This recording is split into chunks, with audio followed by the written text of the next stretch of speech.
Hey sis, and welcome back. It's your girl Miss Toni, and today I'm going to talk all about traveling. Traveling with an infant, traveling with your newborn, whether you're going to be traveling with the baby or apart from the baby, what you need to do to prepare for the trip for yourself and for your baby. So let's get into it.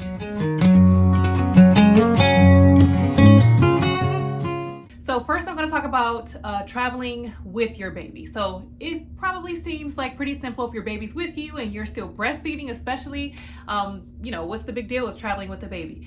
Well, there are certain things that I learned from experience that you should prepare before going, whether it's going to be by air or if you're taking a road trip. We have done both now with baby Karis. So this summer, we first flew to Atlanta and then we took a road trip all on the East Coast to go visit family. And we did that over the course of about a week and a half. And so it was almost like planning for 4 different trips because we made stops in 4 different cities and we did overnights with family and friends in 3 of those locations. And so preparing to be in a house with family versus preparing to be in a hotel and then preparing to be at an Airbnb, all those environments call for different preparation. So I'm going to start with just flying and then we'll get into all of those specifics. So first of all, when you are flying, your baby can either sit on your lap, which is what we do until they're 2 years old because we're cheap and we don't want to pay full price for a baby when they can just sit on your lap the whole time, right?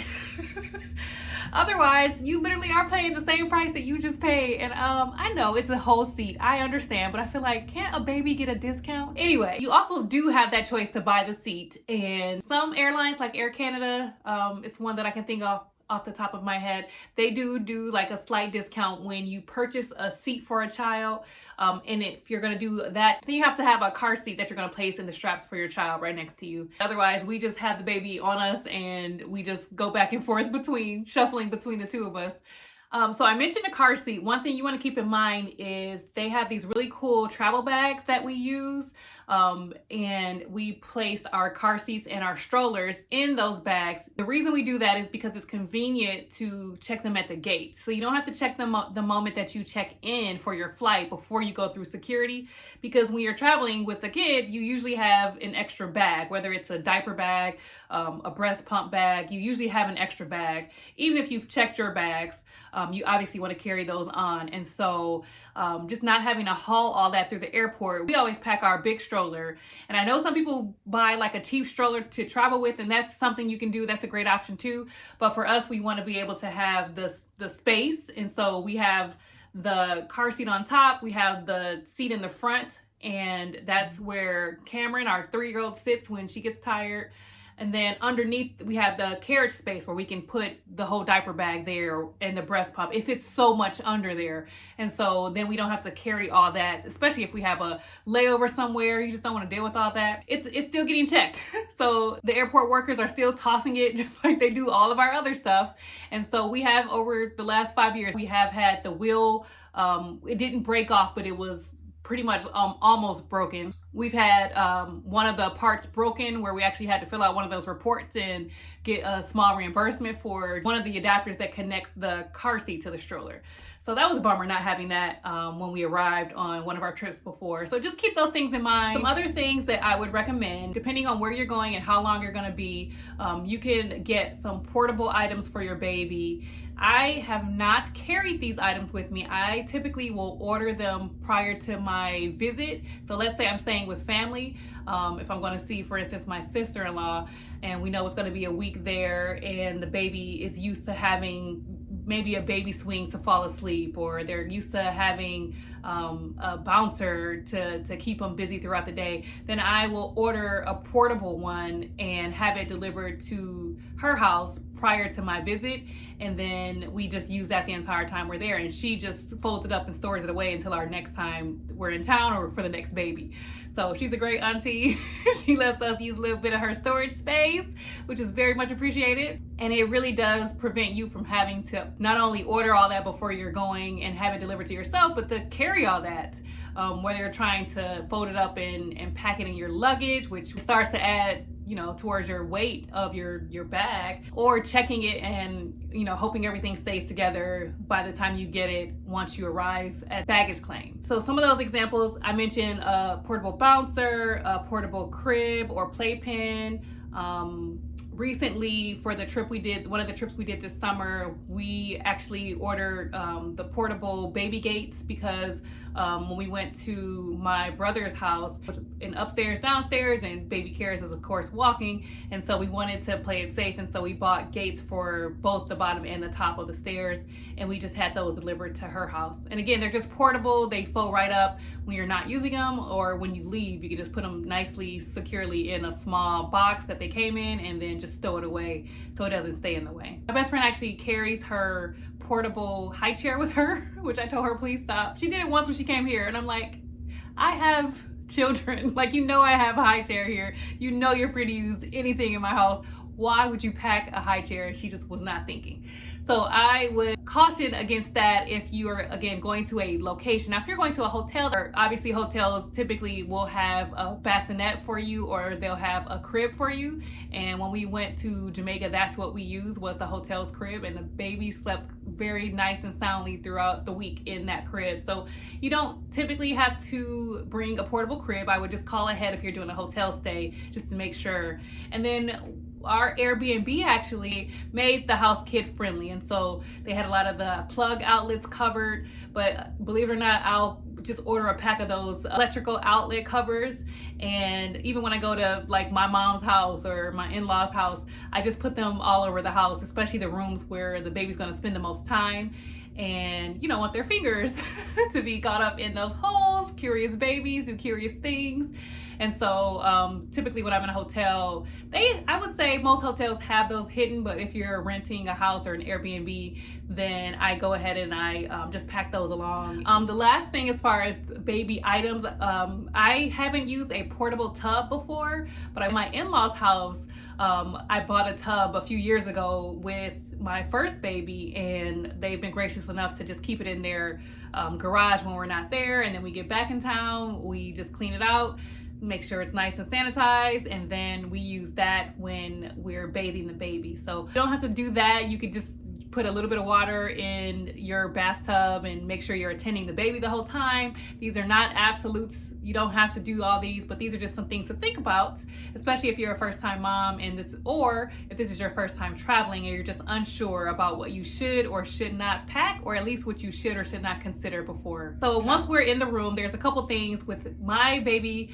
All three of my kids, we have to go to sleep with a sound machine. Like, my whole life, I never went to sleep with a sound machine, and then I had my first baby, and she needed it. She loved it. It was very soothing for her.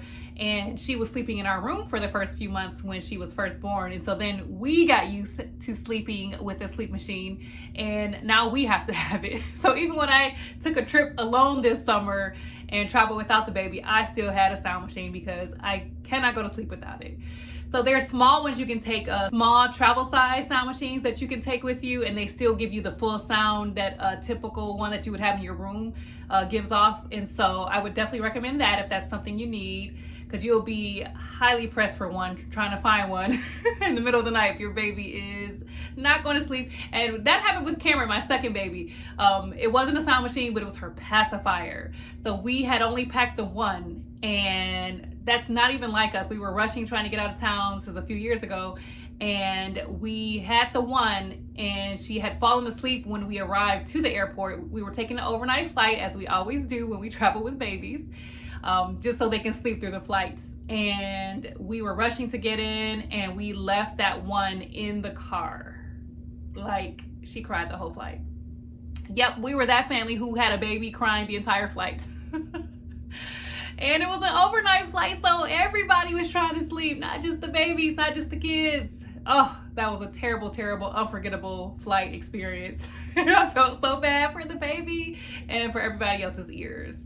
She cried the entire 4-hour flight, 4.5-hour flight. So we learned our lesson, and by the time we arrived to the hotel for that trip, it was really late at night, and the only place we could find open was this Walmart. So Daddy Dub, even though he had to get up early that next morning, it was actually a conference trip for him, and we decided to invite ourselves.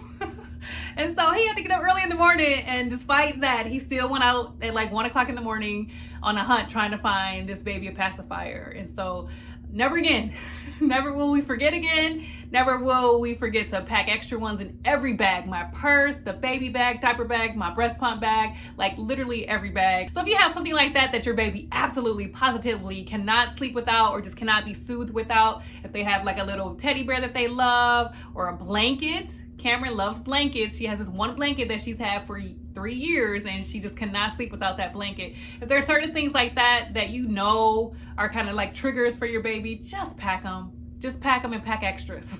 You will thank me later. And then speaking of soothing the babies, make sure you're packing the things that you pack all the time when you're taking the baby out, whether that's a little toy, as I mentioned, their favorite toy, little baby book, something to stimulate them. And so just finding small things and to carry on a plane or to have in the car, where the non-driver can really keep the baby busy with that. Those are really helpful too. My babies are all breastfed, and I also pump, and so I have to have bottles for days. And so I'll pack maybe 6 to 8 bottles. And obviously it's one child drinking 1 bottle at a time, but when you're traveling and you don't always have time to really clean out the bottles, and it's just nice to have your extra ones available.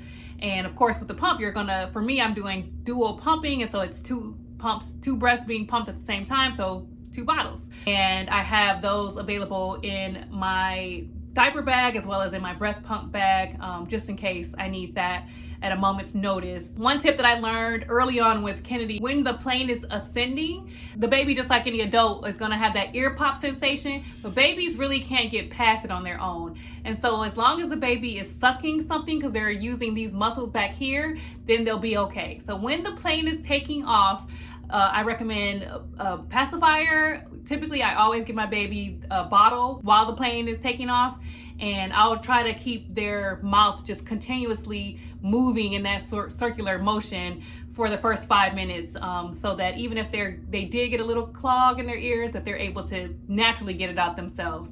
You know, grown-ups, we can chew gum, we could yawn a few times and the ear popping goes away. Babies, it's just not that simple. And a lot of times when you hear babies crying on planes after takeoff, it's typically, even if they were asleep, that's probably what woke them up, is that sensation that they just can't get rid of. So even if your baby's drinking formula or just water, if they're over 6 months, just give them something so to prevent that ear clogging sensation. And then the very last thing, don't shut me down because I'm preaching. Get your baby some drugs. So you don't know if your baby is just going to be crying like crazy on the flight or not.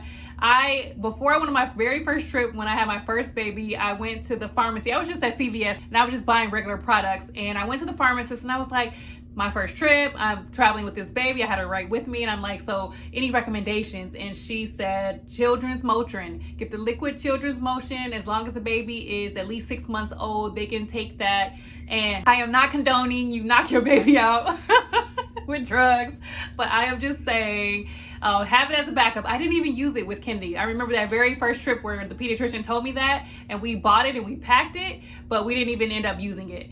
So it's just something to have, even if the baby gets sick, a fever or something while you're on your trip, just to have that already available. Obviously you can stop at a store once you touch down, maybe even in the airport they sell it, but I would highly recommend that before you travel, so you have that as a backup if you just need to put that baby out for a little while. So that's it. Those are all my tips and tricks on traveling with an infant. I hope that was very helpful.